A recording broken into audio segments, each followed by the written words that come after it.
जरा सोचिए, किसी का पहला स्टार्टअप बुरी तरह से फेल हो जाए और 2 करोड़ रुपए डूब जाएं, तो कोई भी समझदार इंसान क्या करेगा? शायद उस चैप्टर को हमेशा के लिए बंद कर देगा, है ना? लेकिन नयन शाह ने वो किया जो कोई और सोच भी नहीं सकता था। वो उसी मार्केट में उतर गए जहां पहले से ही बिस्लरी, किनले और एक्वाफिना जैसे बड़े प्लेयर्स राज कर रहे थे। नतीजा, पहले साल सिर्फ 800 बॉटल से बिकी, लेकिन आज वही क्लियर प्रीमियम वाटर 500 करोड़ की वैल्यूएशन तक पहुंच चुका है। एयरलाइंस हो, 5 स्टार होटल्स हो या फिर सड़क किनारे की दुकानें, हर जगह इसी ब्रांड की ही वाटर बॉटल्स नजर आती हैं। पर सवाल उठता है कि इतना टफ कंपटीशन होने के बावजूद ये सब हुआ कैसे? कंपनी ने ऐसी कौन सी स्ट्रैटेजीज अपनाई कि हर जगह इस ब्रांड ने अपनी पकड़ बना ली? और पेंडेमिक के दौरान ऐसा क्या गलत कदम उठाया कि कंपनी ऑलमोस्ट जीरो पर भी पहुंच चुकी थी? चलिए पूरी स्टोरी को हम डिटेल में जानते हैं। तो दोस्तों, इस कहानी की शुरुआत होती है एक बहुत बड़ी गलती से। एक्चुअली क्लियर प्रीमियम वाटर के founder Nayan Shah university of technology Sydney से MBA करके जब अपने होम टाउन अहमदाबाद लौटे तो सबको यही लगा था कि वो अपने वेल एस्टेब्लिश्ड फैमिली बिजनेस को ज्वाइन करेंगे, जहां सालों से वायर्स और केबल मैन्युफैक्चरिंग का काम चल रहा था। लेकिन नयन के दिमाग में तो कुछ और ही था। उन्हें हमेशा लगता था कि जिंदगी सिर्फ वही करने के लिए नहीं है जो सब कर रहे हैं, कुछ नया, कुछ अलग क्रिएट करना है। यही सोच उन्हें ले गई लाइनोमैटिक ग्राफिक इंडस्ट्रीज में, एक रेप्यूटेड कंपनी, जहां उन्होंने MBA के बाद अपनी पहली नौकरी शुरू की। स्टार्टिंग में सब कुछ बिल्कुल परफेक्ट लग रहा था। जॉब में कंफर्ट था, रिस्पेक्ट थी और एक सेटल्ड लाइफ नजर आ रही थी। लेकिन 2 साल गुजरने के बाद नयन को अंदाजा हुआ कि वो जॉब के लिए नहीं बल्कि अपना खुद का बिजनेस करने के लिए बने हैं, और यही सोचकर उन्होंने अपनी जॉब छोड़ दी। इसके बाद जब उन्होंने मार्केट को ध्यान से ऑब्जर्व किया तो एक इंटरेस्टिंग पैटर्न सामने आया कि इंडिया की बेवरेज इंडस्ट्री तेजी से ग्रो कर रही थी। पेप्सिको और कोका कोला जैसे प्लेयर्स की वजह से सॉफ्ट ड्रिंक में कंपटीशन बहुत हाई था।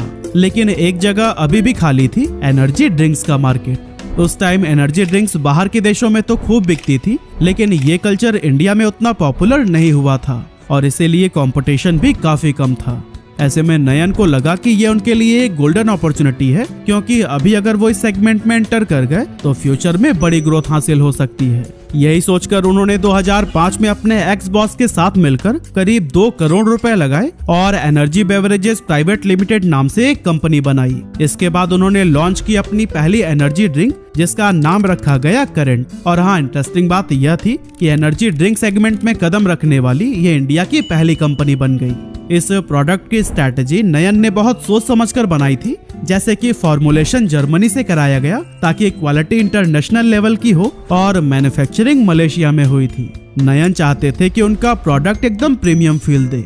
इस तरह से शुरुआत शानदार रही। मार्केट में एनर्जी ड्रिंक का कॉन्सेप्ट नया था, इसीलिए करंट ने काफी हाइप भी क्रिएट किया और जल्दी इसने एक अलग आइडेंटिटी बना ली। इसका असर ये हुआ कि 2007 तक कंपनी का एनुअल बिजनेस 3.2 करोड़ रुपए रहा, जो किसी भी नए एंटरप्रेन्योर के लिए एक बड़ी अचीवमेंट थी। नयन को लग रहा था कि अब उनकी मेहनत रंग ला रही है, क्योंकि प्रॉफिट था और मार्केट में उनके प्रोडक्ट की डिमांड भी काफी तेजी से बढ़ रही थी। लेकिन दोस्तों, बिजनेस की दुनिया अनप्रेडिक्टेबल होती है, कब ट्रेंड बदल जाए पता ही नहीं चलता, और करंट के साथ भी कुछ ऐसा ही हुआ। शुरुआती 2 सालों में प्रोडक्ट को लेकर जो क्रेज था वो धीरे धीरे खत्म होने लगा, और इसके पीछे बेसिकली 2 रीजंस थे। पहली वजह ये थी कि करंट को लोग रोजमर्रा की जरूरत वाला प्रोडक्ट नहीं मानते थे, बल्कि ये एक लाइफस्टाइल प्रोडक्ट बनकर रह गया था। और लाइफस्टाइल प्रोडक्ट्स की प्रॉब्लम यही होती है कि लोग इन्हें कभी कभी खरीदते हैं, रोज नहीं। इसीलिए करंट के पास रिपीटेड कस्टमर्स बहुत कम थे। दूसरी वजह ये थी कि करंट एक प्रीमियम एनर्जी ड्रिंक थी जिसकी कीमत थी 75 रुपए पर कैन। अब हम सभी को पता है कि इंडियन कस्टमर्स प्राइस सेंसिटिव होते हैं, इसीलिए 10-20 रुपए में अपनी पसंदीदा चाय कॉफी पीने वाले लोगों को नयन एनर्जी ड्रिंक पीने की आदत नहीं लगा पाए। इसका असर ये हुआ कि 2009 आते आते कंपनी की सेल्स इतनी ज्यादा गिर गई थी कि इसका एनुअल रेवेन्यू सिर्फ 60 लाख रुपए रह गया। ऊपर से अब उन्हें रेडबुल जैसे ग्लोबल जायंट से भी टक्कर मिलने लगी थी, इसीलिए उन्होंने इस वॉर में शामिल होने से बेहतर क्विट करना ही समझा। पर दोस्तों, सवाल ये था कि अब आगे क्या करें। इसके लिए नयन के सामने 2 रास्ते थे कि या तो वो फिर से कॉर्पोरेट जॉब ज्वाइन करके सिक्योर हो जाएं, या फिर रिस्क लेकर नई अपॉर्चुनिटी की तलाश करें, जिसमें से नयन ने दोबारा रिस्क लेने को ही चुना। लेकिन इस बार एनर्जी ड्रिंक की जगह उन्होंने पानी बेचने का मन बनाया। पर सवाल था कि पानी ही क्यों? एक्चुअली इसका जवाब उनके पुराने बिजनेस फेलियर से ही मिलता है। असल में करंट एक एसेंशियल प्रोडक्ट नहीं था, इसीलिए इसके रिटर्निंग कस्टमर्स न के बराबर थे। इसी से ही सबक लेकर नयन इस बार एक ऐसा प्रोडक्ट चाहते थे जिसकी जरूरत अमीर या गरीब हर किसी को हो, और ऐसे में पानी से अच्छा भला क्या ही हो सकता था। नयन ने अपने पुराने बिजनेस में रहते हुए ये ऑब्जर्वेशन कर ली थी कि हर इवेंट में, हर रेस्टोरेंट में, हर कॉर्पोरेट मीटिंग में एक चीज कॉमन है, पैकेज ड्रिंकिंग वाटर, जिसकी डिमांड में कभी भी कोई कमी नहीं आने वाली थी। हाँ, मार्केट में पहले से ही बिस्लरी, किनले, किंगफिशर और एक्वाफिना जैसे बड़े नाम मौजूद थे, लेकिन ये सारे ब्रांड्स ज्यादातर अफोर्डेबल वाटर बॉटल्स के लिए जाने जाते थे, जबकि प्रीमियम वाटर का एक साफ सुथरा सेगमेंट अब भी खाली पड़ा हुआ था। और इसीलिए नयन ने डिसाइड किया कि वो यहीं से अपना गेम शुरू करेंगे, क्योंकि कॉर्पोरेट इवेंट्स और हॉस्पिटैलिटी इंडस्ट्री को प्रीमियम क्वालिटी वाटर चाहिए था जो कि क्लास और ब्रांड वैल्यू दोनों दे सके। इस तरह से फरवरी 2010 में नयन ने क्लियर पानी नाम से अपना नया वेंचर लॉन्च किया, जो कि एनर्जी बेवरेजेस प्राइवेट लिमिटेड के अंडर ही रजिस्टर्ड हुआ था। नयन ने इस बार सोचा कि शुरुआत में ज्यादा रिस्क ना लिया जाए, इसीलिए उन्होंने खुद मैन्युफैक्चरिंग प्लांट लगाने की बजाय काम को आउटसोर्सिंग मॉडल पर शुरू किया। शुरुआती दौर में मुंबई, पुणे और जयपुर में मौजूद मैन्युफैक्चरिंग यूनिट्स के साथ में टाई अप किया गया, जहां उन यूनिट्स का काम था पानी को फिल्टर करना, प्योरीफाई करना और क्लियर पानी के ब्रांड नेम से बॉटल में पैक कर देना। लेकिन दोस्तों, शुरुआत इतनी आसान नहीं थी, क्योंकि मार्केट में पहले से ही बड़े बड़े प्लेयर्स मौजूद थे। इसीलिए नयन ने सोचा कि आखिर ऐसा क्या करें कि इस भीड़ में शामिल होने की जगह उनकी एक अलग आइडेंटिटी बन जाए। जब उन्होंने ध्यान दिया तो पाया कि ज्यादातर कॉम्पिटिटर्स की बॉटल सिलेंड्रिकल थी, जिस पर प्लास्टिक स्लिप्स लगा होता था। ऐसे में नयन ने सोचा कि क्यों ना एक ऐसी पैकेजिंग बनाई जाए जो टेबल पर रखो तो अलग दिखे, हाथ में पकड़ो तो प्रीमियम लगे, और इससे ब्रांड रिकॉल ऑटोमेटिक बन जाए, क्योंकि कई बार बिजनेस में प्रोडक्ट उतना नहीं बिकता जितनी पैकेजिंग बिकती है। इस तरह से काफी सोचने समझने के बाद उन्होंने अपने प्रोडक्ट के लिए स्क्वायर से बॉटल डिजाइन किया, जिस पर राउंड नहीं बल्कि बोल्ड वर्टिकल लेबल लगा हुआ था। अब सवाल ये था कि मार्केट में एंट्री कैसे की जाए, क्योंकि अगर क्लियर पानी सीधा रिटेल मार्केट में उतरता तो फिर भीड़ में खो जाने का रिस्क था। इस प्रॉब्लम से निपटने के लिए नयन ने एक स्मार्ट स्ट्रैटेजी बनाई कि वो टॉप टू बॉटम अप्रोच करेंगे, मतलब पहले प्रीमियम सेगमेंट को कैप्चर करेंगे और फिर धीरे धीरे मास मार्केट में पहुंचेंगे। इसके लिए सबसे पहले उन्होंने गुजरात के फेमस होटल चेन्स में से एक द ग्रैंड भगवती को टारगेट किया। बेसिकली ये होटल अपने लग्जरी और हाई क्लास क्लाइंट्स के लिए जाना जाता था। कंपनी ने द ग्रैंड भगवती को क्लियर पानी की 200 ml की अपनी यूनिक स्क्वायर बॉटल दिखाई, जो मार्केट में अवेलेबल बाकी बॉटल से बिल्कुल अलग थी। ये दिखने में स्लीक, स्टाइलिश और प्रीमियम थी, इसीलिए जल्दी होटल मैनेजमेंट इससे इम्प्रेस हो गया। असल में होटल वालों के लिए ये सिर्फ एक पानी नहीं बल्कि एक स्टाइल स्टेटमेंट था, जो उनकी टेबल सेटिंग को एनहेंस करता था, और इसी यूनिकनेस के चलते ही तुरंत ये डील पक्की हो गई। हालांकि इसके बावजूद भी पहला साल कंपनी के लिए काफी मुश्किल रहा, क्योंकि 2010 में इसने सिर्फ 800 बॉटल्स ही बेची थी। लेकिन दोस्तों, आगे चलकर क्लियर पानी के अगले मूव ने ही कंपनी का पूरा गेम बदल कर रख दिया। असल में नयन ने सोचा कि अगर लग्जरी ब्रांड बनना है तो उन्हें सिर्फ होटल्स नहीं बल्कि एयरलाइंस में भी एंटर करना होगा, और यही सोचकर 2011 में उन्होंने जेट एयरवेज के साथ में डील सिक्योर कर ली, जो कि उस टाइम इंडिया की सबसे प्रीमियम और बिजी एयरलाइंस में से एक थी। सिर्फ इस एक डील का ही नतीजा ये हुआ कि कंपनी को अपना प्रोडक्शन बढ़ाकर 2 लाख बॉटल्स पर डे तक करना पड़ गया। जेट एयरवेज के बाद से क्लियर ने एयर इंडिया के साथ भी डील फाइनल की, और यहीं से उसका नाम लग्जरी हॉस्पिटैलिटी सेक्टर में गूंजने लगा। एयरलाइंस के बाद उन्होंने हॉलिडे इन और मैरियट जैसी बड़ी इंटरनेशनल होटल चेन्स के साथ में भी डील की, और देखते ही देखते क्लियर सिर्फ एक बॉटल्ड वाटर ब्रांड नहीं बल्कि एक लग्जरी लाइफस्टाइल का हिस्सा बन गया। डिमांड अब काफी तेजी से बढ़ रही थी, और नयन भी जानते थे कि स्केल करने के लिए खुद का इंफ्रास्ट्रक्चर होना बहुत जरूरी है। इसीलिए 2015 में उन्होंने अहमदाबाद में अपना पहला मैन्युफैक्चरिंग प्लांट सेटअप किया, और फिर 2018 में सूरत के अंदर दूसरा प्लांट भी तैयार हो गया। प्रोडक्शन कैपेसिटी का ग्राफ अब रॉकेट की तरह ऊपर जा रहा था, क्योंकि शुरुआत में जहां सिर्फ 2 लाख बॉटल्स पर डे बन रही थी, वही 2018 तक ये बढ़कर 7 लाख बॉटल्स पर डे तक पहुंच गई थी।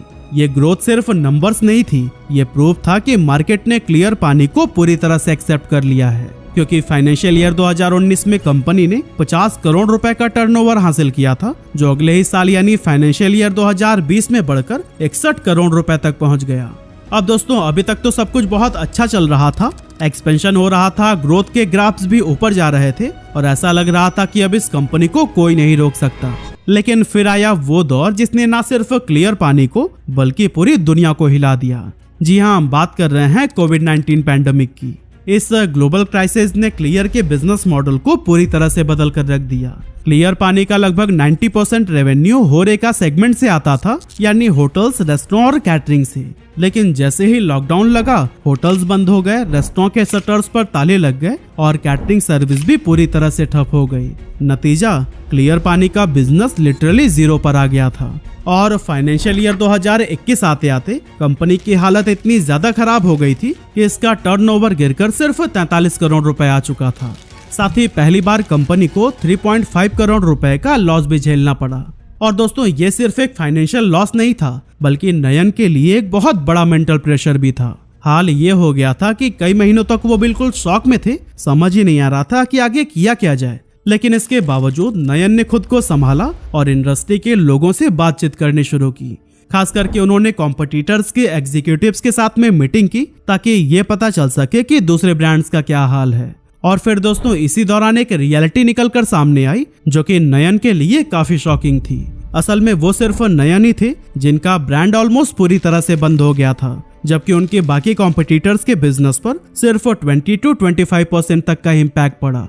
इस डेटा ने नयन को उनकी सबसे बड़ी मिस्टेक को हाईलाइट कर दिया था कि उन्होंने अब तक रिटेल पर ध्यान नहीं दिया था। क्लियर पानी की पूरी डिपेंडेंसी सिर्फ होरेका सेगमेंट पर थी और यही डिपेंडेंसी पैंडेमिक के दौरान उनकी सबसे बड़ी कमजोरी साबित हुई।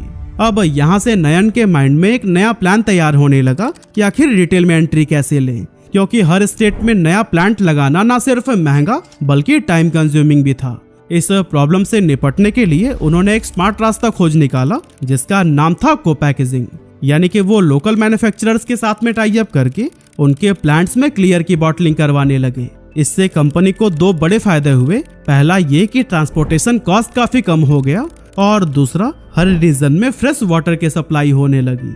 इस स्टेप के बाद नयन ने रिटेल मार्केट में एग्रेसिवली काम किया और सिर्फ पिछले 1.5 सालों में ही उन्होंने 11,160 रिटेल आउटलेट्स के साथ में पार्टनरशिप कर ली। यानी अब क्लियर की बॉटल्स छोटी दुकानों से लेकर बड़े स्टोर्स हर जगह मिलने लगी और इसी ने कंपनी की रिकवरी में बहुत बड़ा रोल निभाया। लेकिन दोस्तों असली ट्रांसफॉर्मेशन 2023 में आया था, जब क्लियर ने एक गेम चेंजिंग डिसीजन लिया कि ऋतिक रोशन को ब्रांड एम्बेसडर बनाया जाए। ऋतिक की फिट, स्टाइलिश और क्लासी पर्सनालिटी ने क्लियर के ब्रांड वाइब को परफेक्टली कॉम्प्लीमेंट किया, जिस वजह से जो भी कैंपेन्स और एड्स लॉन्च हुए उसने क्लियर को एक नए लेवल पर पहुंचा दिया। लेकिन दोस्तों क्लियर की एम्बिशन यहीं पर खत्म नहीं हुई, बल्कि इसी साल कंपनी ने स्ट्रॉन्ग स्टेप लेते हुए NU by क्लियर नाम से natural mineral water brand launch किया, जिसके पानी को डायरेक्टली हिमालय से सोर्स किया जाता है। हालांकि कंपनी ये भी जानती थी कि सिर्फ एक प्रोडक्ट के दम पर वो प्रीमियम नेचुरल वाटर सेगमेंट में अपनी मजबूत पहचान नहीं बना सकती, क्योंकि ये सेगमेंट कई कैटेगरीज में बटा हुआ है। इसीलिए क्लियर ने डाइवर्सिफिकेशन का रास्ता चुना और Pune based brand Kelzai secrets को एक्वायर कर लिया। Actually Kelzai volcanic natural mineral water बेचता है, एक ऐसा पानी जो ज्वालामुखी चट्टानों से फिल्टर होकर नेचुरली मिनरल रिच बनता है। इस ब्रांड की एक्विजिशन ने क्लियर को प्रीमियम वाटर सेगमेंट में एक स्ट्रॉन्ग पोजीशन दे दी। इस तरह से फाइनेंशियल ईयर 2023 क्लियर के लिए सिर्फ एक सक्सेसफुल ईयर नहीं था, बल्कि कंपनी ने 300 करोड़ रुपए का रेवेन्यू भी टच कर लिया था।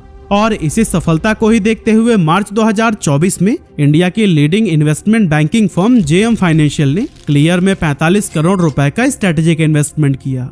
इस इन्वेस्टमेंट ने कंपनी की ग्रोथ को और भी तेज कर दी और इसी साल उसने सोडा कैटेगरी में भी कदम रख दिया ताकि वो अपना प्रोडक्ट पोर्टफोलियो और भी बढ़ा सके।